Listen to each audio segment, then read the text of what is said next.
할렐루야. 빛소청 청년부 예배 오신 여러분을 진심으로 환영합니다. 우리 모두 다 같이 기도하심으로 예배를 시작하도록 하겠습니다. 기도하겠습니다.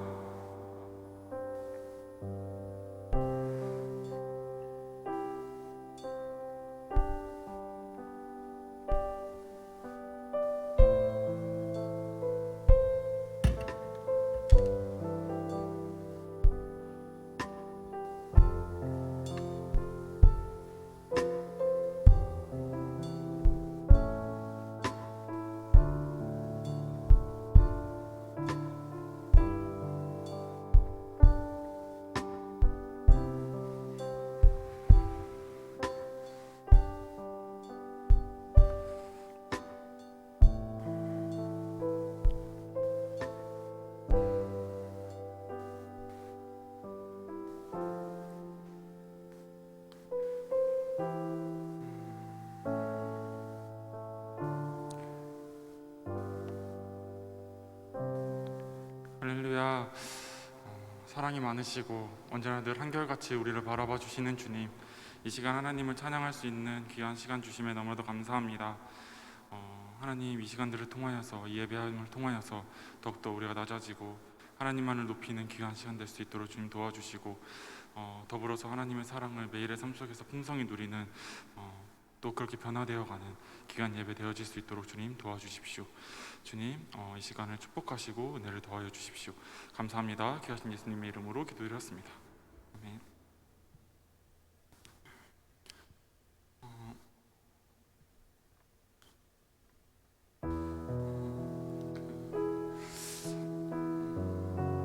요즘 부쩍 날씨가 많이 더워졌다는 이야기가 주변에서 많이 들리는 것 같아요. 여러분들은 한 주간의 삶이 어떠셨는지 또 궁금하기도 하고, 또 어떠셨는지 저의 삶을 좀 잠깐, 한 주간의 삶을 좀 잠깐 나누도록 할게요. 저도 많이 부족하긴 하지만 기도하던 와중에 한결같이 하나님이 나를 사랑하시는 하나님을 좀 묵상하고 생각했던 것 같아요. 그러던 와중에 하나님께서 내가 뭔데 그렇게 사랑하시지? 라는 생각이 들었어요. 그런 의문들이 들었어요. 사실 틈만 나면 죄를 짓고, 틈만 나면 하나님 믿고 내가 원하는 대로 살아가고, 사실 그게 난데, 근데 하나님은 언제나 그 자리에서 저를 사랑한다고, 또 그 자리에 언제나 계시고 저희를 안아주신단 말이에요. 그게 너무나도 감사했어요. 사실 우리들이 제일 잘 알잖아요. 자기 자신을 너무나 잘 알잖아요. 많이 부족하고 사실 늘 하나님 곁에 없지만 하나님은 언제나 늘 우리를 영원히 사랑하신다는 것, 우리 그 하나님의 놀라운 그 사랑을 다 같이 찬양했으면 좋겠습니다.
자유주시네 늦은 이 속에 거하며 나의 손을 높이 들고 언제나 주님의 사랑을 주의 사랑 노래하리라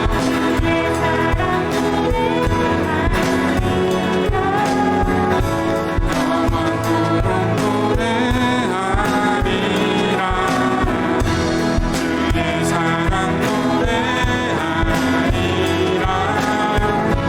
영원토록 노래하리라 내가 춤을 출 때 내가 춤을 출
사람이 무엇이 관대 사람이 무엇이 관대 주께서 저를 생각하시며 인자가 무엇이 관대 저를 목소리로만 고백합시다. 사람이 무엇이 관대 주께서 저를 생각하시며 인자가 무엇이 관대 저를 권고하시. 우리 다시 한 번 더 고백해 볼까요? 사람이 무엇이 관대 사람이 무엇이 관대 주께서 저를 생각하시며 인자가 무엇이 관대 저를 권고하시나이까. 여호와 우리 주여 여호와 우리 주여 주의 이름이 온 땅에 어찌 그리 아름다운지 어찌 그리 아름다운지요. 여호와 우리 주여 주의 이름이 온 땅에 어찌 그리 아름다운지요 어찌 그리 아름다운지요. 하나님 주님, 그렇습니다. 하나님의 그 한결같고 하나님의 그 끝없는 그 하나님의 사랑이 나를 숨쉬게 합니다. 나를 또 자유하게 합니다. 하나님, 내가 그 사랑 안에 거하며 살아가게 하시옵소서. 하나님, 내가 무엇이 간데 하나님 그 끝없는 그 하나님의 사랑과 은혜를 베푸심나이까. 하나님 그 사랑을 내가 잊지 않고 매일의 삶 속에서 기억하고 살아갈 수 있도록 주님 도와주십시오. 이 모든 말씀 예수님의 이름으로 기도드렸습니다. 아멘.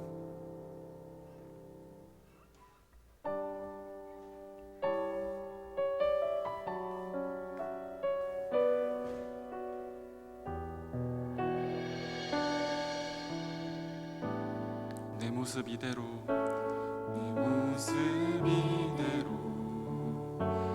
사랑하시는 연약한 그대로 사랑하시는 나의 모든 발걸음 주가 하시나니 날 인도하소서. 내 모습 이대로 사랑하시네 연약한 그대로 사랑하시네 나의 모든 발걸음 주가 하시나니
나의 가장 큰 은혜 주와 함께 동행하는 다시 한 번 더 찬양하겠습니다. 내 모습 이름 사랑하신 약한 그대 사랑하시네 나의 모든 말고 주하시나니 나 인도하소서 이곳을 이름 사랑하신 연약한 그대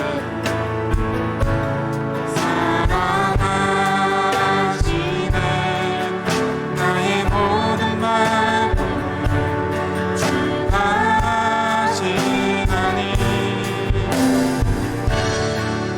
나 인도하소서 주의 날개 아래 거하는 것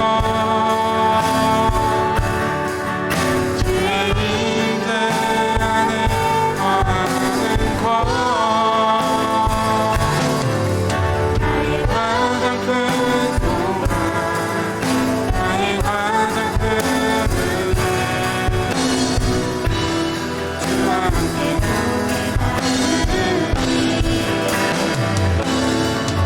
주의 날개 아래 거하는 것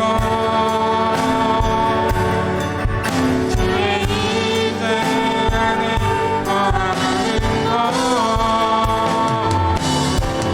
나의 가장 큰 소망 나의 가장 큰 은혜 주와 함께 동행하는 지금 이 시간 함께 짧게 기도하였으면 좋겠습니다. 하나님, 내가 매일의 삶 속에서 하나님 안에 거하며 주님의 날개 안에 주님과 동행하며 살아가게 해달라고 우리 모두 다 같이 주님 앞에 기도하도록 하겠습니다. 기도하겠습니다.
기도드리겠습니다.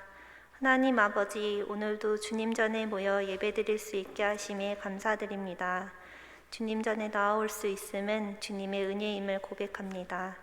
그러나 한 주간 주의 종이 아닌 죄의 종으로 살았다면 연약한 저희들을 용서하여 주옵소서. 스승의 날을 맞아 우리에게 말씀을 가르쳐 주시는 교역자분들을 생각하는 주일 되기를 원합니다. 항상 목사님들의 사역을 위해 기도하는 청년들 되게 하옵소서. 담임 목사님과 함께 해주셔서 남은 임기도 잘 마무리할 수 있게 하시고 그 과정 가운데에 담임 목사님과 이 빛과 소금 교회를 향한 주님의 사랑을 경험할 수 있게 하옵소서. 김민성 목사님과 이주원 부장집사님과도 함께 해주셔서 우리 청년부를 지혜로 잘 이끌 수 있도록 하옵시고 지치지 않도록 몸과 마음을 강건케 하옵소서. 오늘 말씀 전하실 때에도 담대함으로 선포할 수 있게 하시고 그 말씀을 받아 변화되는 우리 되게 하옵소서.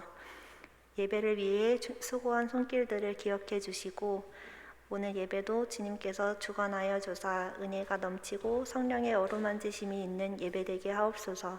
사랑이 많으신 예수님의 이름으로 기도드렸습니다. 아멘.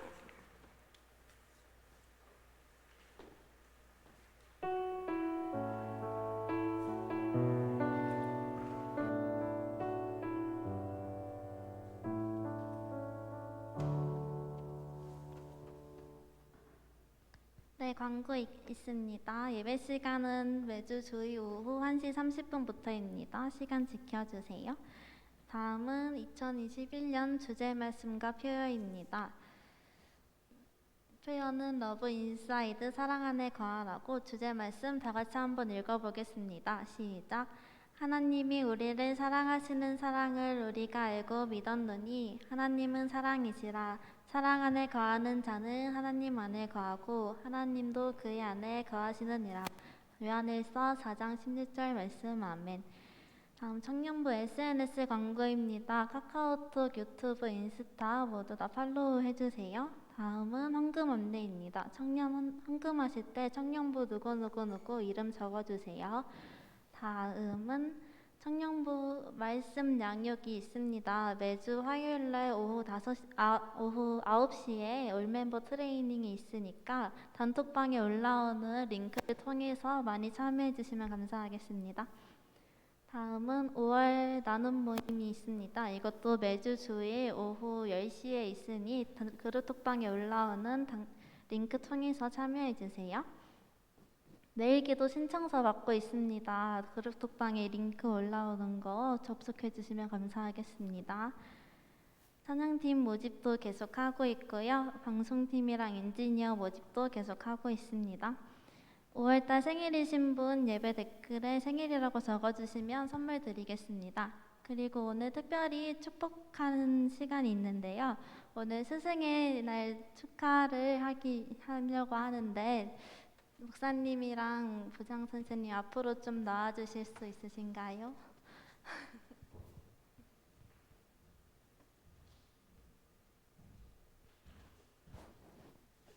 청년부에서 스승의 날 기념으로 목사님이랑 부장 선생님께 선물을 준비했습니다.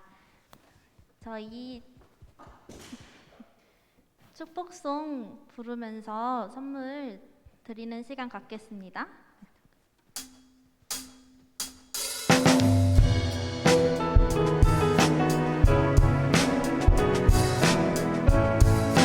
자, 모두 두 손 뻗어서 축복 불러주세요. 하나님의 사랑이 당신의 삶 가운데 가득하기를 축복합니다. 하나님의 은혜가 우리 가운데 가득하길 기도합니다. 가득하길 기도합니다.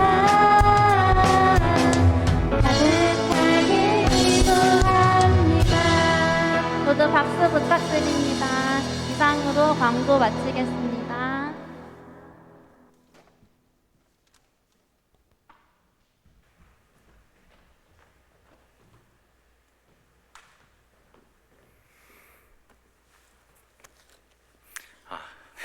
정성껏 준비하신 예물을 하나님께 봉헌하겠습니다.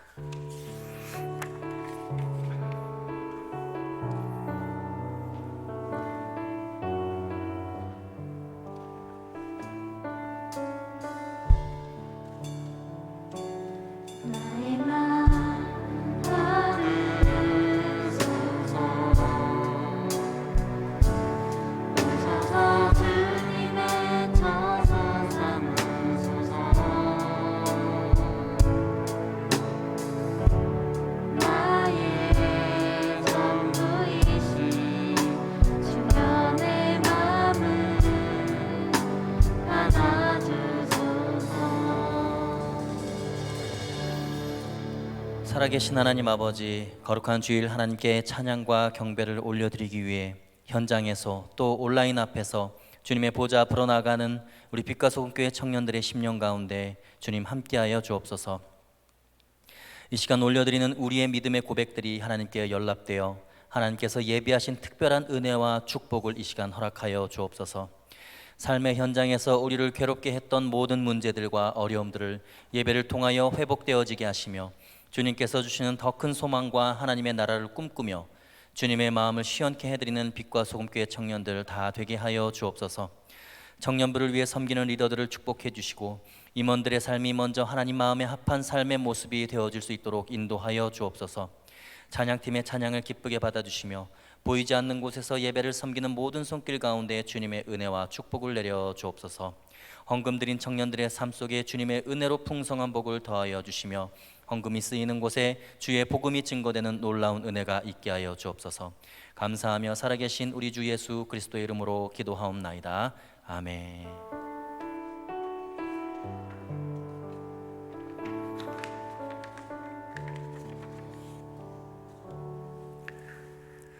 할렐루야.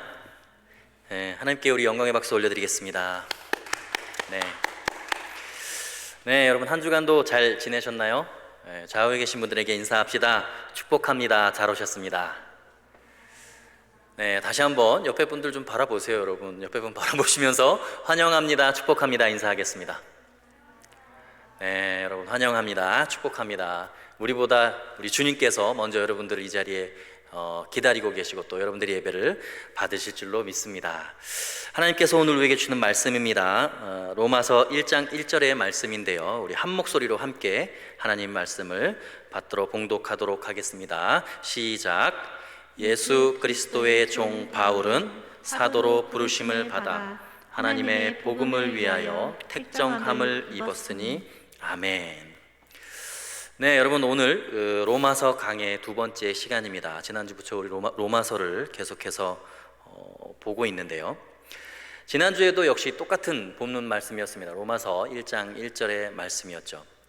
예수 그리스도의 종이라고 고백했던 바울의 이 자신의 정체성에 대해서 살펴봤습니다. 그래서 바울이 예수 그리스도의 종이라고 자기를 고백했던 것처럼 우리 모든 그리스도인들의 정체성이 바로 우리 주 예수 그리스도의 종된 삶을 살아야 된다라고 이야기를 나누었습니다. 그것에 이어서 오늘 또 계속해서 같은 본문으로 말씀을 나누고자 합니다. 바울은 자신을 예수 그리스도의 종으로 부르심을 받았다라고 이야기를 하고 있습니다. 한 가지 질문을 드리겠습니다. 여러분은 하나님께 부름을 받은 인생들입니까? 아니면 그냥 세상에 태어나서 정신없이 얼떨결에 무언가에 떠밀려서 누군가에 이끌려서 그냥 기독교인의 모습으로 그냥 그렇게 살아가고 있는 삶입니까? 만약에 내가 부르심을 받았다면 그 단지 부르심을 받았다는 사실보다 더 중요한 것이 있습니다. 그것이 뭐냐면 바로 무엇을 위해서 부르심을 받았는가라고 하는 것입니다. 부르심의 목적이 너무나 중요하다는 것이죠. 오늘 본문의 주인공인 사도 바울이 자신의 삶이 위대한 생애가 될 수 있었던 것, 그의 선교를 시작으로 해서 전 세계가 복음화되는 위대한 역사는 자기 자신을 그리스도의 종으로 부르셨고 하나님의 복음을 위하여 부르신 그 부르심 때문에 가능했던 것이라고 바울은 스스로 고백하고 있습니다. 오늘 이 하나님의 부르심과 그 부르심의 목적이 여러분들의 삶을 변화시키는 놀라운 역사가 있게 되기를 간절히 소원합니다. 예전에 TV 프로그램 중에 어린 아이들을 대상으로 하는 이 실험을 한 프로그램이 있었습니다. 엄마의 심부름을 하라는 거였어요. 그래서 어떤 아이에게는 콩나물 2,000원어치, 또 어떤 아이에게는 두부 한 모, 이렇게 해서 각자의 미션을 주어지게 됩니다. 그런데 이 심부름을 가는 그 길 가운데 장사꾼들로 위장하고 또 아이들을 유혹하는 여러 스텝들이 중간중간에 숨어 있는 거예요. 그래서 그 아이들이 목적을 달성하지 못하게끔 만드는 그런 유혹을 하는 것입니다. 그래서 자꾸만 다른 길로 가게끔 만드는 거예요. 콩나물 심부름 아니면 두부 심부름을 하러 가는데 갑자기 솜사탕 파는 아저씨가 옆에서 있으면 그것을 구경하다가 결국은 심부름을 하지 않고 그 돈으로 솜사탕을 사 먹고 오는 그런 것을 실험을 하는 그런 프로그램을 진행했던 것이 기억이 납니다. 길거리에 아주 재미있는 이 퍼포먼스나 쇼 같은 것이 진행되고 아이들은 종일 그것을 한참을 쳐다보다가 결국은 심부름을 하지 못하고 그냥 집으로 돌아오는 아이들, 또 길을 잃어버린 아이들도 있고 그 심부름 할 돈으로 다른 것을 뭔가 하는 아이들이 있다는 것이죠. 그래서 그것을 보면서 제가 너무 재미있게 봤던 기억이 아직도 생생합니다. 그런데 제가 그것을 보니까 지금 나 자신의 삶이 그런 모습이 아닌가를 생각해 보게 되더라는 것이죠. 하나님이 분명히 날 부르셔서 이 땅에 보내신 그 목적이 있을 텐데 그 하나님의 부르심을 잊어버리고 그 목적을 잊어버리고 내 입에 달콤한 것, 내 기분에 좋은 것, 세상 사람들의 유혹에 이끌려 그 목적을 잃어버리고 그냥 살아가고 있지는 않는가? 그것을 생각하게 되었습니다. 리처드 스턴스라는 분이 끝나지 않은 복음이라는 책을 썼습니다. 이분은 미국의 월드비전의 회장이신데 이분이 이 책에서 이런 말을 합니다. 인생의 목적과 사명을 알기 위해서 아주 중요한 이야기를 하는데, 목적지를 제대로 설정해야 한다. 곧 우리의 뜻을 하나님의 뜻과 맞바꾸는 것이다. 여러분 무슨 말인지 이해가 됩니까? 인생의 목적지가 분명하려면 여러분의 뜻과 하나님의 뜻이 서로 맞바뀌어져야 된다는 거예요. 하나님의 뜻이 여러분의 뜻이 되고 여러분의 뜻이 하나님의 뜻이 되어야 한다는 거예요. 여러분은 지금 여러분 자신의 뜻대로 살아갑니까? 아니면 여러분 자신의 뜻과 하나님의 뜻이 서로 맞바뀌어서 정말 내 뜻이 하나님의 뜻이고 하나님의 뜻이 내 뜻이 되어서 살아가고 계십니까?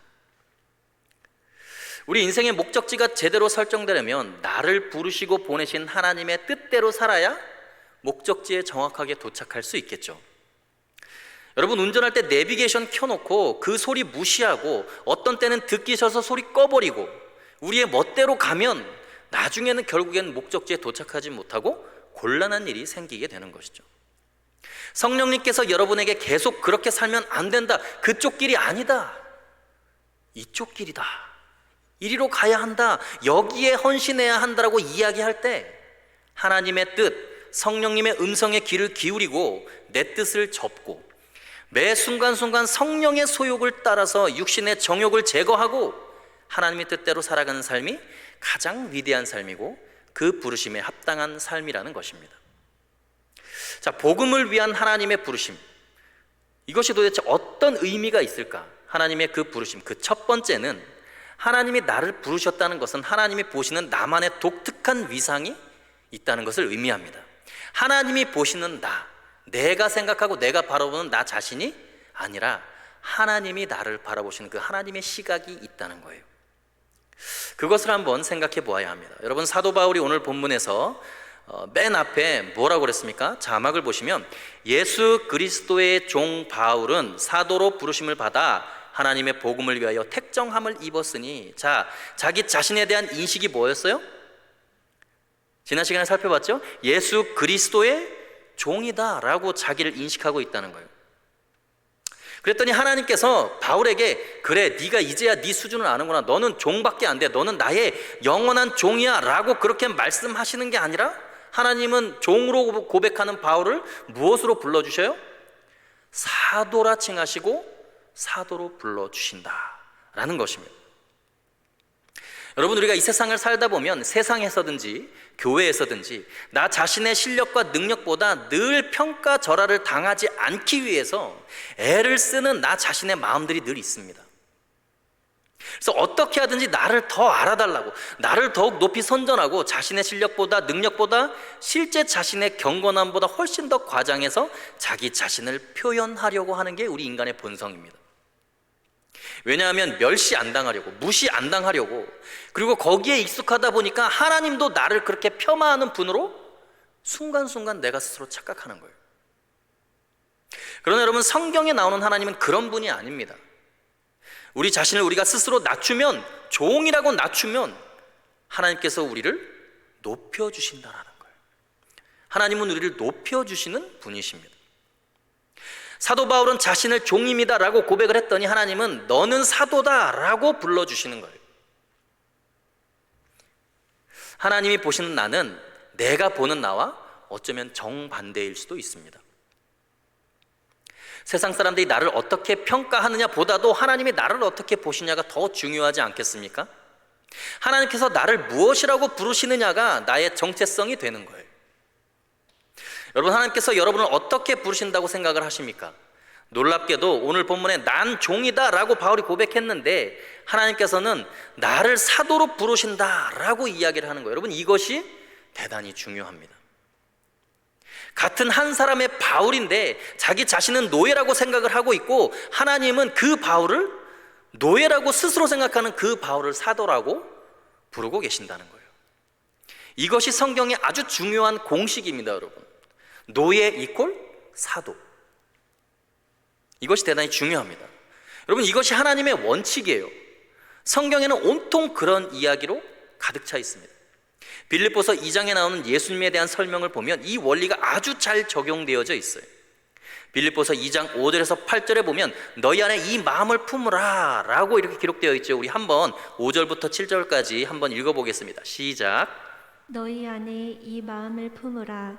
곧 그리스도 예수의 마음이니 그는 근본 하나님의 본체시나 하나님과 동등됨을 취할 것으로 여기지 아니하시고 오히려 자기를 비워 종의 형체를 가지사 사람들과 같이 되셨고. 아멘. 자, 오히려 자기를 비워 무슨 형체를 가졌다고요? 종의 형체를 가졌다라고 말씀하십니다. 예수님은 지금 자기 자신을 무엇으로 인식하고 계신 거예요? 종으로 인식하고 계신 거예요. 종의 형체를 가졌다라고 표현이 되어 있잖아요. 여러분, 이것은 대단히 중요한 이야기입니다. 예수님은 자신을 노예로 하나님의 종으로 인식했어요. 예수님조차도. 그러면 하나님은 예수님을 지금 뭐라고 부르실까요? 9절에 그 내용이 나옵니다. 9절 한번 다시 읽어보겠습니다. 시작. 이러므로 하나님이 그를 지극히 높여 모든 이름 위에 뛰어난 이름을 주사. 이러므로 하나님이 그를 지극히 높여 종이라고 인식하고 계신 예수 그리스도를 지극히 높여서 모든 이름 위에 뛰어난 이름을 주신대요. 그리고 10절과 11절에 보면 이렇게 기록되어 있어요. 하늘에 있는 자들과 땅에 있는 자들과 땅 아래에 있는 자들로 모든 무릎을 예수의 이름에 꿇게 하시고 모든 입으로 예수 그리스도를 주라 시인하여 하나님 아버지께 영광을 돌리게 하셨느니라. 하나님은 당신 자신을 종의 형체를 취해서 종이라고 고백을 하고 있는데 하나님은 예수님을 무엇으로 불려지게 해요? 주님으로 불려지게 한다는 거예요. 모든 무릎을 그 이름에 꿇리겠다. 예수님을 주님이라고 고백하게 한다는 것입니다. 이것이 성경의 아주 중요한 원칙입니다. 우리의 자아를 스스로 낮추면 하나님은 높여주시는 거예요. 내가 노예다라고 고백하면 하나님은 아니다, 너는 사도다. 예수님이 나는 종의 형체를 가졌습니다 했더니 아버지 하나님께서 아니다, 너는 모든 무릎이 내 앞에 꿇을 만큼 위대한 만왕의 왕이다 라고 예수님께 말씀해 주십니다. 종과 주인은 하늘과 땅 차이입니다. 여러분, 이 성경의 원리를 믿으십니까? 여러분이 보시는 여러분은 여러분이 자신을 보는 것과 하나님이 여러분을 보시는 것이 여러분 그 시각이 완전히 정반대일 수 있다는 거예요. 존 템플턴이라는 분이 성공론이라는 책을 썼습니다. 근데 거기에 보면 이 내용을 잘 설명하는 아주 재미있는 이야기가 하나 나옵니다. 한 왕이 아주 성대한 달리기 대회를 자신의 나라에 개최를 했어요. 그래서 왕의 이 성 안뜰에서 출발해서 그 도시 전체를 돌고 다시 그 왕의 성 안뜰로 들어오는 코스였습니다. 그런데 순금이라는 상이 달려 있었기 때문에 많은 젊은이들이 참가했습니다. 그리고 모두 다 출발해서 정신없이 뛰어가는데 얼마 가지 않아서 길 한복판에 큰 돌무더기가 놓여 있는 것을 그 참가자들이 보게 돼요. 그러니까 사람들이 막 기어 올라가서 넘어가기도 하고 다른 사람들은 다른 길로 우회해서 돌아가기도 합니다. 모든 참가자들이 어떻게 해서든지 그것을 넘어서 다 지나갔습니다. 그래서 한 명씩 한 명씩 결승 지점에 다 들어왔어요. 근데 참가 인원 중에 단 한 명이 아직 안 들어온 거예요. 근데 왕이 아직 승부가 끝나지 않았다고, 대회가 끝나지 않았다라고 이야기를 하고 계속 기다리는 것입니다. 그 남은 한 명을. 근데 마지막 한 명이 들어오는 순간 그의 손에 피투성이가 되어서 들어오는 거예요. 그러면서 하는 말이, 폐하, 너무 늦어서 죄송합니다. 달려오는 길에 큰 돌무더기들이 있어서 그것들을 다 치우느라고 늦었습니다. 죄송합니다. 그런데 그 돌을 치우다 보니까 그 돌 밑에 주머니가 있어서 주머니를 열어보니까 금덩어리가 있는데 이것이 무엇입니까? 그랬더니 폐하가 바로 그것이 너에게 줄 상이다, 그렇게 이야기를 했다는 거예요. 이 경기의 우승자는 바로 그대이니라. 뒤에 따라오는 사람들이 안전하게 지나올 수 있도록 길을 만드는 사람이야말로 가장 잘 달렸다라고 할 수 있다. 여러분, 우리는 보통 인생을 달려가면서 남보다 앞서고 어떻게 해서든지 1등이 되는 것이 인생의 성공이라고 생각합니다. 더 많이 가지고 더 많이 높아지고 더 빨리 도착하고 그것이 성공이라고 생각하는데 우리의 왕이신 하나님은 그렇게 보지 않는다는 거예요. 가장 늦을지라도 온몸이 상했을지라도 다른 사람들, 자신의 뒤를 따라오는 사람들의 길을 평탄케 해주기 위해서 종처럼 헌신하는 사람, 그 사람이 제대로 달렸고 인생을 올바르게 살았고 그 사람이 성공한 사람이다 라고 말씀을 하신다는 것입니다. 그러면 여러분 자신에 대한 인식이 완전히 달라져야 돼요. 우리 자신을 섬김의 자리에서 스스로 낮출 때, 그 상황에서 하나님이 우리를 부르실 때는 굉장히 높여서 불러주신다는 사실입니다. 여러분, 로마 시대에 위대한 장군도 많이 있었고요, 위대한 학자들도 많이 있었습니다. 위대한 정치인들이야 말할 수도 없죠. 근데 그들이 그 당시에는 엄청나게 세상에서 뛰어난 사람들이었겠지만 지금 그들의 이름 중에 우리가 알고 있는 사람이 누가 있습니까? 이름도 모릅니다. 그런데 목숨을 바쳐서 복음을 전하고 섬겼던 바울이나 베드로나 요한이나 야고보나 이런 사람들은요, 여러분, 우리가 성경을 통해서 이미 다 알고 있어요. 너무나 잘 알고 있습니다.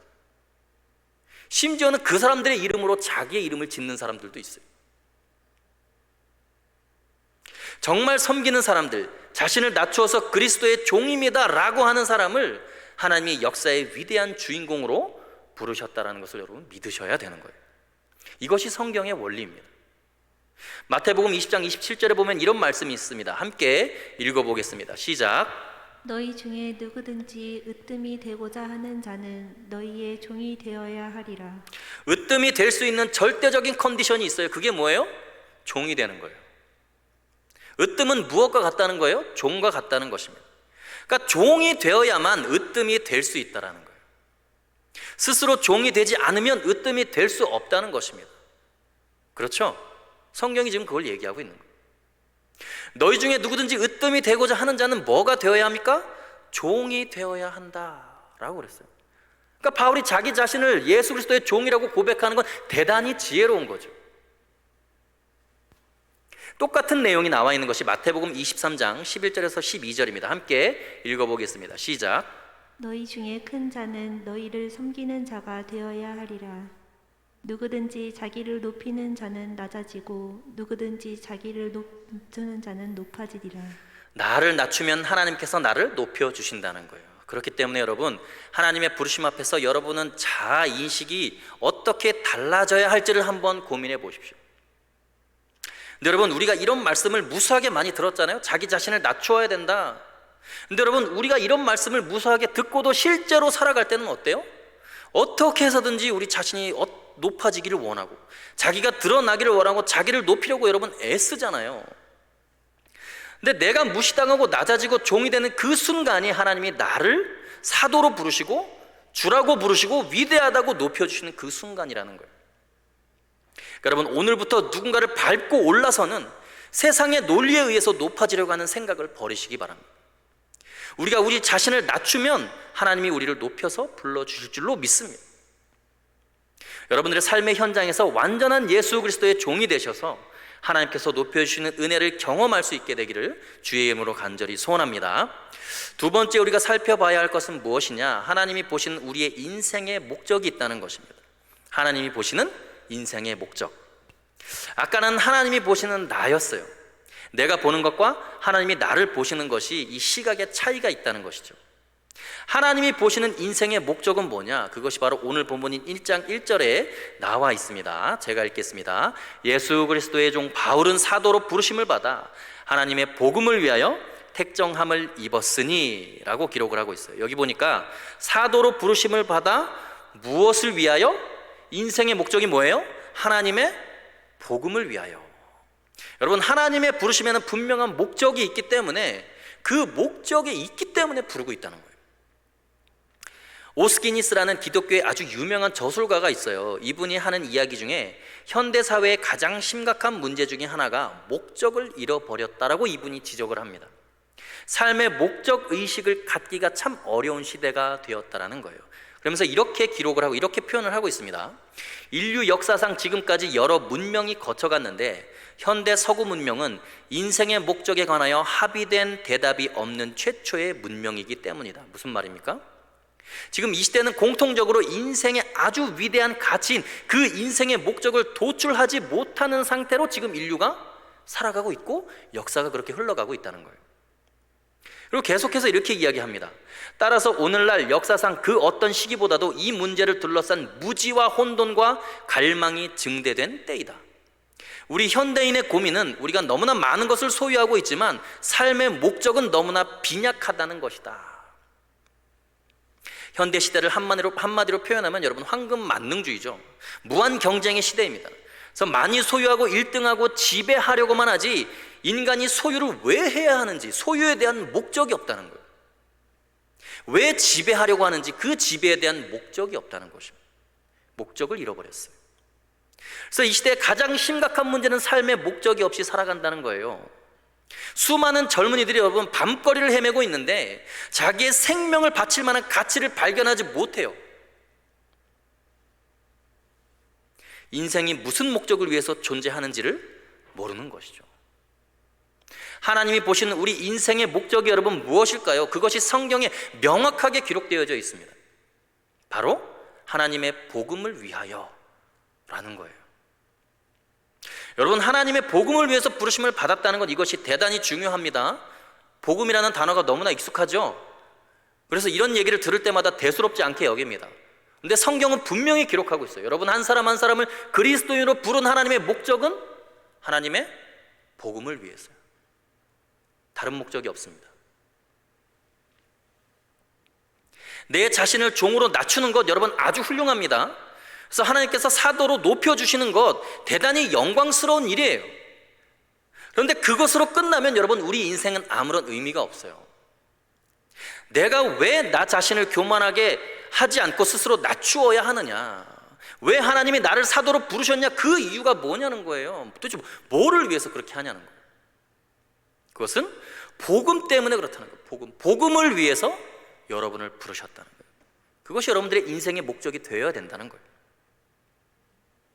여러분 생각해 보세요. 여러분, 만약에 여러분이 어떤 한 회사에 입사를 했는데 겨우 그 회사에 입사하는 것이 여러분의 인생의 목적이라고 생각한다면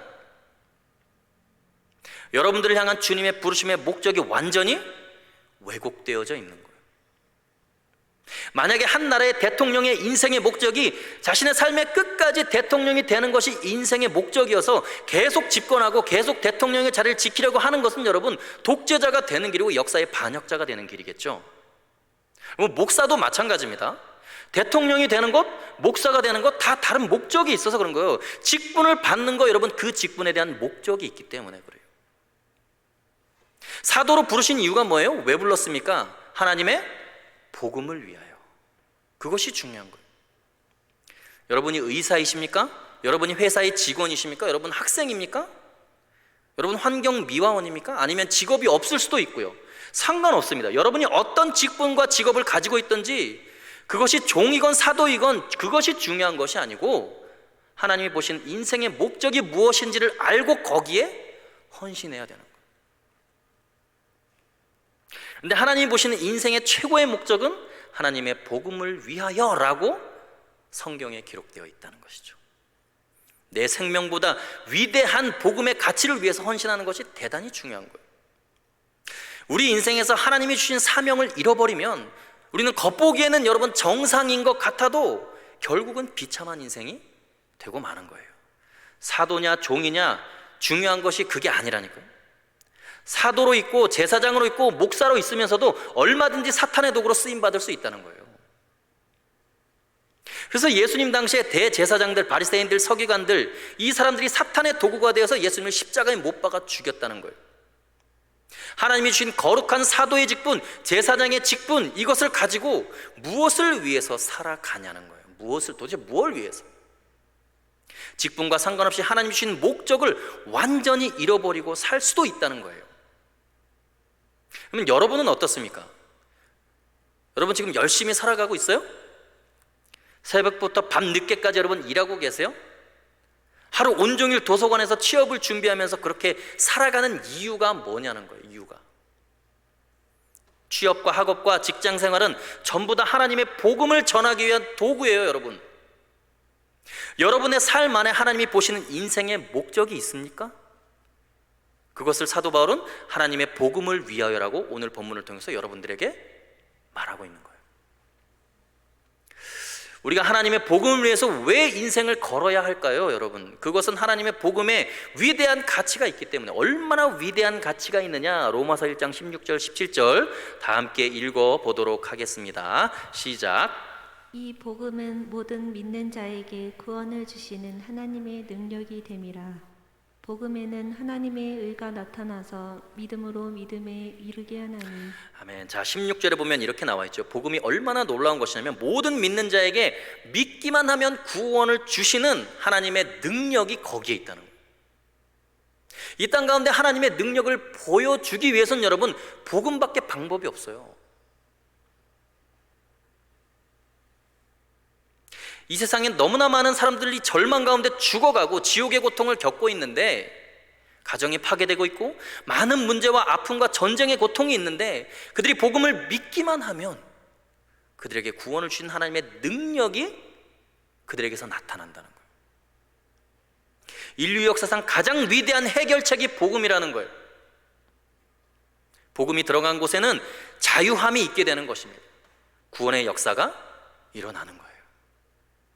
여러분, 그런 의미에서 우리가 남은 인생을 내 생명보다 귀한 이 시대를 구원할 위대한 일을 위해서 나의 남은 생애를 헌신해야 된다는 거예요. 여러분이 회사에 다니는 이유가 무엇입니까? 학교에 다니는 이유가 뭐예요? 돈만 벌기 위해서입니까? 승진하기 위해서? 자기의 가치를 발견하기 위해서요? 여러분, 이 회사를 가고 이 학교를 다니는 이유는 하나님의 복음을 위해서요.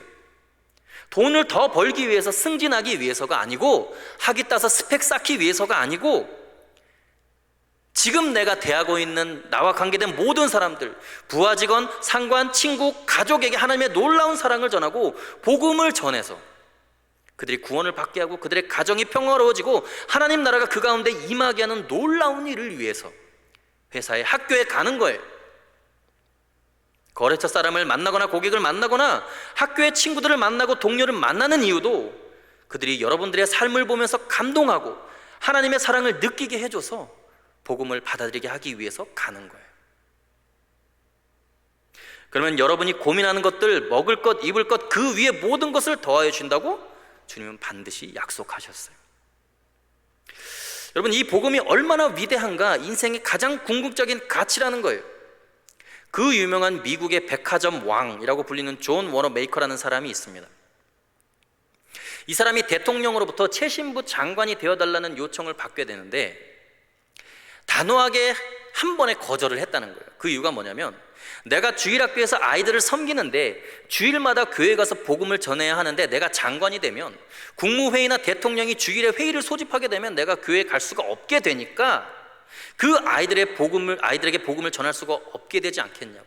그래서 나는 장관직을 사양하겠다라고 대통령에게 이야기를 했다는 거예요. 그러니까 대통령이 웃으면서, 그러면 내가 국무회의를 주일에 하지 않겠다고, 급한 일이 있어도 당신을 빼서 교회에 보낼 테니까 제발 최신부 장관직을 거절하지 말라달라고 그랬더니 이 사람이 그것을 수락을 한 거예요. 그래서 최신부 장관을 했습니다. 근데 이분이 토요일이 되면 비행기를 타고 자신의 고향까지 가서 고향에 있는 자신의 모교회의 아이들에게 복음을 전하고 교사로 헌신하고 섬기고, 그리고 다시 비행기를 타고 돌아오는 거예요. 그 사실을 알고 기자들이 화가 잔뜩 나가지고 때로 몰려와서 따지기 시작하는 거예요. 아니, 지금 당신이 한 나라의 미합중국의 장관이라는 이 직분이 한낱 교회의 교사보다 못합니까? 어떻게 그렇게 행동할 수가 있습니까? 그렇게 항의했더니 이 존 워너 메이커가 이런 이야기를 했다고 해요. 아주 유명한 말입니다. 교회 학교 교사직은 내가 평생 동안 해야 할 본업입니다. 그러나 장관직은 한두 해 하다가 말 부업이지요 라고 이야기를 했다는 거예요. 여러분, 복음을 전해야 할 일은 우리가 평생 해야 될 일이에요. 그러나 회사에서 일하는 것, 공부하는 것, 그건 부업이라는 거예요. 부업. 정말 중요한 것은 인생의 목적과 가치를 위해서 헌신해야 하는 거예요. 여러분, 먹기 위해서 삽니까? 복음을 전하기 위해서 일하다 보면 먹을 것이 생기는 거예요. 그것이 그리스도인의 삶이에요. 예수님도 그랬고 제자들도 그랬고 오늘 본문의 주인공인 사도 바울도 그랬어요. 여러분, 장관의 직분보다 복음을 전하는 교사의 직분이 더 귀하다는 것을 여러분 믿으십니까?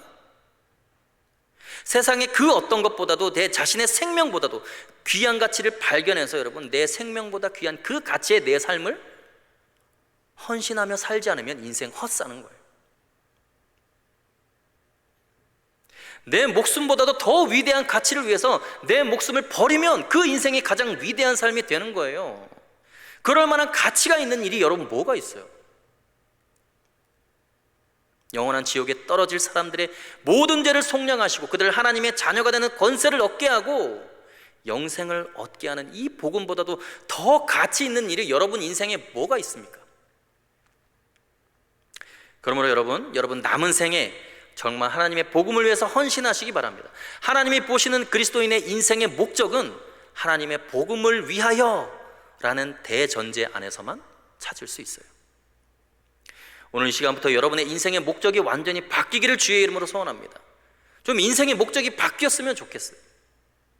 여러분이 회사에 출근하는 이유, 학교에 가는 이유, 돈을 벌어야 하는 이유가 있지만 그것이 목적이 되어서는 안 된다는 거예요. 그건 수단에 불과합니다. 이 시간 이후 여러분의 인생의 목적을 달리하시기 바랍니다. 목적을 달성하기 위한 수단을, 도구를 목적으로 착각하지 마시기 바라요. 좋은 직장, 좋은 사회적 입지, 명예, 소유, 여러분 전부 다 그건 복음을 위한 도구라는 거예요. 여러분이 그리스도인이라면 그것은 목적이 아닙니다. 여러분들의 인생의 목적, 하나님의 부르심의 목적은 하나님의 복음이라는 사실을 죽을 때까지 기억하며 축복된 삶을 살게 되시기를 주의 이름으로 소원합니다. 세 번째 우리가 생각해야 할 것은 하나님이 보시는 이 권위에 대한 근거가 어디 있냐라는 거예요. 여러분, 내가 복음을 위해서 살겠습니다 하나님 앞에서 다짐하긴 했는데 교회 문 밖으로 나가면서부터 삶의 현장에서 그것이 완전히 무너지기 시작하죠. 사실은 인간의 더러운 죄성과 본성이 우리의 삶의 현장에서 우리를 가만두지 않습니다. 성질이 드러나고요, 내일부터 치열한 삶의 전쟁터에서 여러분 치열하게 전쟁을 치르면서 못된 직장 상사를 미워하는 마음이 들고 서로 싸우기 시작하고 그러면 그러다 보면 다 뒤집어 버리고 싶은 거예요. 복음은 고사하고 일단 내 목숨부터 살리자. 먹고 사는 것조차도 힘들다. 여러분 이런 생각 들잖아요, 그렇죠? 근데 여러분 바울은 어땠을까요? 바울 지금 이렇게 거창하게 성경에 이야기하는 바울은 여러분 태어날 때부터 이런 권위와 자격이 있었어요? 정말 멋지고 훌륭한 인생을 살았기 때문에 사도로 부르심을 받은 거예요? 어떨까요, 여러분? 사도 바울은 사실 여러분 과거의 그 인생이 지금의 우리보다 훨씬 더 심각했습니다. 어느 정도로 그 상태가 심각했냐면 스데반을 돌로 쳐 죽이는데 앞장을 섰어요. 여러분 살인자예요, 살인자. 예수 믿는 사람들을 다 잡아다가 구속시켜서 감옥에 쳐놓고 그들의 자녀들을 다 고아가 되게 하고 많은 사람을 비참하게 만들었던 이 죄인 중에 괴수였어요. 근데 사도 바울이 성질이 얼마나 다혈질이었는지 자기를 후원하고 자기를 지지해줬던 바나바를 대적하고 싸울 정도로 성질이 불같았던 사람이에요. 여러분 우리가 하나님의 복음을 위해서 일할 수 있을 만큼 우리가 스스로 정말 거룩한 사람일까요? 자격이 있을까요, 여러분? 도대체 하나님이 우리에게 사도라고 불러주시는 그 권위의 근거가 어디 있냐는 거예요. 도대체 우리가 어떤 근거로 해서 인생을 거룩하게 사도로 살아갈 수 있냐는 거예요. 그런 자질이 안 되는데. 자, 1장 1절을 다시 한번 보도록 하겠습니다. 예수 그리스도의 종 바울은 사도로 부르심을 받아 하나님의 복음을 위하여 택정함을 입었으니라 그랬어요. 여기서 택정함을 입었다는 말이 너무너무 중요한 거예요. 바울이 지금 나는 자격이 있으니 복음 전하겠습니다 라고 이야기하는 게 아니죠. 나는 자격이 있는지 없는지도 몰라요. 그런데 하나님이 나를 택해서 정해줬다는 거예요. 사도로 택하셔서 정해주셨다는 거예요. 하나님의 목적을 위해서, 복음을 위해서 나를 지명하여 그분이 불러주셨다는 거예요. 그래서 내가 한 번도 주장한 적이 없고 내가 자격이 있다고 말한 것도 아니고 실제로 내가 훌륭해서도 아니라는 거예요. 그것은 하나님이 나를 택해서 임명해 주신 하나님의 은혜 그 한 가지밖에 자랑할 것이 없다라는 거예요. 여러분 사도 바울은 정말 자기 자신의 몸둘 바를 모를 만큼 사람들한테 욕을 먹은 사람이에요. 왜냐하면 유대교를 너무나 지나치게 믿었기 때문에 예수 믿는 사람들을 잡아 죽였던 그 바울이 유대교를 떠나서 예수를 믿고 예수를 전하니까 유대인들이 유대교를 배신한 바울만 나타나기를 기다렸어요. 잡아 죽이려고. 어떤 유대인들은 40명이 바울이 죽기 전까지는 먹지도 않고 잠자지도 않겠다라고 결의했던 사람들도 있어요. 바울 암살단이 조직된 거예요. 그러면 크리스천들에게는 어떨까요? 바울이 유대인들에게 미움을 받으니까 유대인 크리스천들에게 가서 그들과 같이 어울리려고 했어요. 예수 만난 다음에. 근데 그들이 전부 다 바울을 색안경을 끼고 보는 거예요. 네가 지금 사도랍시고 교회에서 큰 소리 치려고 하느냐? 네가 지금 우리와 함께 어울리려고 하느냐? 네가 크리스천이냐? 우린 잘 모르겠다. 너 과거에 예수 믿는 사람 다 잡아 죽였잖아. 네가 감히 어디서 설치냐고. 스데반을 돌로 쳐 죽인 장본인이. 바울을 인정하지 않는 거예요. 모든 사람들이 바울을 바라보는 시선이 얼마나 증오의 시선이었는지. 사도 바울 자기 자신의 과거가 너무너무나 죄로 얼룩져 있고 숨길 수가 없어서 그가 스스로 사람들에게 이렇게 고백을 합니다. 갈라디아서 1장에 보면 스스로 고백하는 내용이 나와 있습니다. 13절부터 16절까지인데요. 우리 자막을 통해서 함께 읽겠습니다. 시작. 내가 이전에 유대교에 있을 때에 행한 일을 너희가 들었거니와 하나님의 교회를 심히 박해하여 멸하고 내가 내 동족 중 여러 영갑자보다 유대교를 지나치게 믿어 내 조상의 전통에 대하여 더욱 열심히 있었으나 그러나 내 어머니의 태로부터 나를 택정하시고 그의 은혜로 나를 부르시니가 그의 아들을 이방에 전하기 위하여. 여러분, 이 말씀을 잘 생각해 보세요. 내 과거가 엉망인 것, 내가 너무너무나 큰 죄인이라는 것, 고개 들 수 없고 누구나 나를 환영하지 않는다는 것을 내가 스스로 안다. 그런 다음에 15절에 뭐라 그래요? 그러나 라고 뭐라 그래요? 내 어머니의 태로부터 나를 택정하시고 하나님의 은혜로 나를 부르셨다. 하나님의 은혜가 나를 불렀다는 거예요. 하나님이 나를 택했다는 거예요. 내가 자격이 있어서가 아니라, 과거에 내가 잘 살고 훌륭하게 살았기 때문에가 아니라 그분의 은혜로 택정함을 입었기 때문에 내가 그 일을 감당할 수 있다는 거예요. 권위는 거기에서 나오는 거예요. 내가 자격이 있어서가 아니라는 것이죠. 여러분, 이것이 아주 중요합니다. 권위의 근거는 우리가 하나님의 일을 할 수 있다는 것은 내 자신의 자질의 그 정당성이 있다는 것이 아니에요. 과거의 나의 행위에 그 근거가 있는 것이 아닙니다. 나의 하나님의 나를 택한 그 은혜에 나의 섬김과 사명의 근거가 있다는 거예요. 이게 아주 중요한 거예요. 오늘 본문의 로마서 1장 1절 마지막 부분에도 보면 택정함을 입어서 복음을 위해 헌신했다는 거예요. 갈라디아서 1장에서도 모태로부터 택정함을 입었다는 것입니다. 무슨 말이냐면, 나기 전부터 하나님이 나를 사도로 택했다는 것은 태어난 후에 내가 행할 일들, 내가 행할 잘못들, 나의 범죄함, 그 모든 것들이 다 하나님의 계획 안에 있다는 거예요. 자기가 하나님의 사람 스데반을 돌로 쳐 죽인 일이나 그리스도인들을 잡아서 옥에 가두어서 용서받을 수 없는 큰 죄인이 된 것도 하나님의 놀라운 섭리 가운데 있다는 거예요. 도대체 그게 무슨 섭리일까요, 여러분? 그 놀라운 섭리라는 게 이런 거예요. 사실 이 복음은 모든 믿는 자에게 누구나 다 하나님의 자녀가 되는 권세를 얻게 하는, 영생을 얻게 하는 놀라운 복음인데, 이 예수님이 유대인이고 제자들도 다 유대인이잖아요. 근데 유대인은 선민의식이 강하기 때문에 자기들 외에 다른 민족은 하나님이 택하지 않았다고 생각하는 거예요. 그러니까 이방인들은 그냥 개나 짐승으로 여기는 거예요. 이방인들은 지옥의 불쏘시개로 하나님이 만들어 놓으셨다고 생각을 하는 거예요, 유대인들이. 그러니까 베드로도 야고보도 요한도 그 누구도 하나님의 복음을 이방인들에게 전할 생각이 없어요. 가치를 못 느끼는 거예요. 예수님이 분명히 승천하시기 전에 예루살렘으로부터 사마리아와 땅끝까지 이르러 내 증인이 되리라고 했음에도 불구하고 이방인에게는 구원이 없다는 생각이 바뀌지 않는 이상 복음을 아무도 전하지 않는 거예요, 이방인에게. 그러니까 하나님이 사도 바울을 예비해 놓으신 거예요, 이방의 사도로. 왜냐하면 사도 바울이 유대인에게 가면 어떻게 돼요? 돌에 맞아 죽어요. 주님을 만난 이후로 유대교를 배교했기 때문에. 유대인의 회당에 복음을 전하러 들어갈 때마다 두들겨 맞았어요. 반대로 유대인 크리스천들에게 가면 어때요? 기독교인들에게 가면 과거의 기독교인들을 핍박했던 바울이었기 때문에 역시 배척하고 상대를 안 합니다. 무시합니다. 그러면 바울이 복음을 전하러 어디로밖에 갈 수 없어요? 이방인에게밖에 갈 수가 없는 거예요. 그게 하나님의 계획이에요. 바울의 과거의 그 죄악된 행위를 하나님이 쓰시는 거예요, 이방인들을 위해서. 그러니까 여러분, 그 권위가 자신의 범죄와 자신의 과거에 있지 않다니까요. 하나님이 모태로부터 택정함을 입었고 하나님의 부르심이 있기 때문에 거기에 하나님의 일을 할 수 있는 근거가 있는 거예요.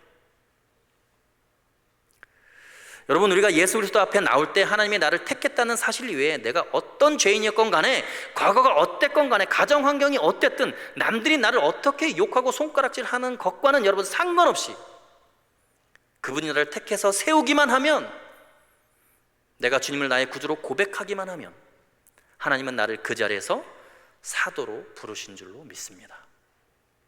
여러분 직장에, 여러분 가정에, 학교에, 여러분들의 친구 앞에서 여러분 한 명의 사도로서의 삶을 살게 되는 거예요. 복음을 위해서 위대한 삶을 살게 되는 거예요. 사도 바울이 말하는 인간관이라는 게 바로 이런 거예요. 우리는 비록 죄의 노예였지만 예수로 인해서 예수의 종이 되는 순간부터 하나님은 사도로 불러주시고 복음을 위해서 택하셨다. 그렇기 때문에 과거가 없어지는 것이 아니라 과거에 부끄러웠던 그 모든 행실들이 하나님의 복음을 증거하는 구원의 능력으로 나타나서 우리의 삶은 하나도 버릴 것이 없는 위대한 삶이 될 줄로 믿습니다. 여러분의 삶의 실패한 현장 그 자리에 다시 한번 주님 앞에 무릎 꿇으시기 바랍니다. 왜냐하면 여러분, 그 실패의 현장에서 하나님은 여러분들을 사도로 부르고 계신 거예요.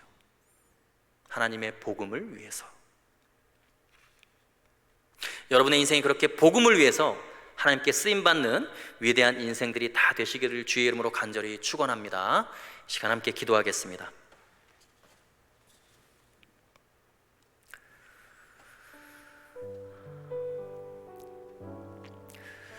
시간 함께 기도하실 때에 그렇게 기도했으면 좋겠습니다. 살아계신 하나님 아버지,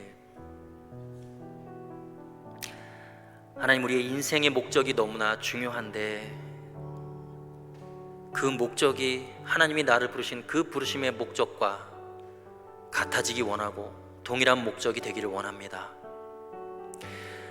하나님, 정말 하나님의 뜻이 내 뜻이 되고 나의 뜻이 하나님의 뜻이 될 수 있는 그런 믿음의 사람 되게 하여 주옵소서. 믿음의 인생 되게 하여 주옵소서. 그래서 내가 나의 뜻, 나의 인간적인 뜻을 이루고 나의 인간적인 소망을 이루기보다 하나님의 뜻을 먼저 선취하여 이룰 수 있는, 그래서 하나님께 영광 돌리고 하나님을 기쁘게 하는 삶이 될 수 있도록 하나님 역사하여 주옵소서. 하나님, 이 시간 이 자리에 머리 숙인 모든 청년들이 그들의 삶 가운데 하나님 복음을 위하여 택정함으로 하나님 부르셨다는 그 사실을 기억하게 하시고 하나님, 날마다 사도의 삶을 살아낼 수 있는, 그래서 이 시대를 복음으로 변화시키는 능력 있는 청년들 되게 하여 달라고 이 시간 자기 자신을 주님 손에 올려드리며 함께 합심하여 기도하며 나갑시다. 살아계신 아버지 하나님, 역사하여 주옵소서. 하나님, 우리는 너무나 연약하고 부족하기에 하나님 우리를 택정하여 부르셨다는 그 하나님의 은혜만이 하나님 우리를 살리고 우리의 인생의 목적을 부여하며 그 목적을 가지고 살아가게 하실 줄로 믿습니다. 성령 하나님 인도하여 주옵소서. 하나님, 우리는 부족하고 무지하여서 인생의 목적을 깨닫지 못했지만 하나님, 이 시간 로마서 1장 1절을 통하여 예수 그리스도의 종 바울을 하나님의 복음을 위하여 택정함을 부르셨다라고 고백하는 그 바울의 고백이 우리의 고백이 되게 하여 주옵소서. 그리하여서 하나님, 우리가 수단을 목적으로 착각하는 것이 아니라 하나님 앞에 온전히 그 목적을 달성하여 하나님을 기쁘게 하고 하나님께 영광을 돌리는 귀한 이 시대를 변화시키는 복음의 청년들 다 되게 하여 주옵소서. 주님 인도하여 주옵소서. 우리의 삶의 현장 가운데 찾아와 주옵소서. 하나님, 우리의 오른손을 붙들어 일으켜 주옵소서. 하나님, 무너지고 좌절한 청년이 있다면 하나님 주의 능력을 부어주셔서 그 자리 가운데 다시 한번 복음을 위하여 사도로 부르심을 받았다고 하나님 깨달을 수 있도록 아버지 역사하여 주옵소서. 주님 말씀하여 주옵소서. 주님 응답하여 주옵소서. 주님, 우리 모든 기도를 들어 주옵소서. 그리하여서 이 시대 가운데 하나님 그리스도의 복음으로 세상을 변화시키는 능력 있는 청년들 될 수 있도록 아버지 역사하여 주옵소서. 거룩하신 아버지 하나님, 그 무엇보다도 우리의 삶의 목적이 하나님의 목적과 같아지기를 원합니다. 그리하여서 나의 인간적인 욕심과 하나님 탐욕으로 가득 찬 삶이 아니라 나 자신을 그리스도의 종이라고 고백하며 하나님 앞에 간절하게 엎드리는 이 시대의 귀한 복음을 위하여 택정함을 받은 그리스도인 청년들 다 되게 하여 주옵소서. 이 시간 머리 숙인 모든 청년들 한 주간의 삶 또한 주님 함께하여 주옵소서. 삶의 현장 가운데 주님을 갈망하며 그 복음을 전하며 하나님의 말씀을 삶으로 실천하며 그 말씀을 통하여 이 땅 가운데 하나님의 나라와 복음의 세상을 이루어가는 이 시대에 귀하게 쓰임받는 귀한 청년들, 우리 빛과 소금교회 청년들 다 되게 하여 주옵소서. 감사하며 살아계신 예수님의 이름으로 기도하오며 이제는 우리 주 예수 그리스도의 은혜와 하나님 아버지의 크신 사랑하심과 성령님의 감화감동 교통 충만 위로하심이 하나님의 복음을 위하여 택정함을 입은 예수 그리스도의 종으로 그리고 사도로 불러주셨다는 그 믿음 가지고 복음으로 세상을 변화시키는 청년들 되기를 소원합니다. 믿음으로 결단하며 삶의 현장으로 나아가는 사랑하는 빛과 소금교회의 모든 청년들 머리 위에 이제로부터 영원까지 함께 하시기를 간절히 축원하옵나이다. 아멘.